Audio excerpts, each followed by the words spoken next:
Hello everyone, আমি প্রিয়াঙ্কা আবার একটা ছোট্ট মিনি ব্লগকে সাথে নিয়ে চলে আসলাম তোমাদের সামনে। আজকে মেয়ের ছিল ড্রয়িং কম্পিটিশান ছিল, তার জন্য সকাল সকাল বেরিয়ে পড়তে হয়েছিল আমাদেরকে। আমি মা আর মেয়ে বেরিয়ে পড়েছিলাম। তারপর আমরা এখানে বসে ওয়েট করছিলাম ওর জন্য। তারপরে আমি আমার স্কুলে সেই সামনের রাস্তা থেকে আসছিলাম, তখন মেয়েকে ভাবলাম একটু আমার স্কুলটা একটু ওকে দেখিয়ে নিয়ে আসি। ও খুব ইচ্ছা ছিল যে আমার স্কুলটা একটু দেখবে, তার জন্য আমার স্কুলটা সেই ওকে দেখাতে নিয়ে চলে এসেছি। ও তো ভীষণ মজা লাগছে যে মার স্কুল দেখতে পেয়েছে, আর আমারও সে এত ভালো লাগছিল না, কি বলবো।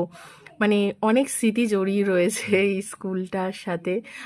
তারপরে আসার পথে ওকে সব দেখাচ্ছিলাম যে এটা হচ্ছে বয়েজ স্কুল, তারপর আমি এই কলেজে পড়াশোনা করেছি, ওকে সব কিছু দেখাচ্ছিলাম। ও তো ভীষণ খুশি হয়েছে দেখে যে মার স্কুল কলেজ সমস্তটা কিছু।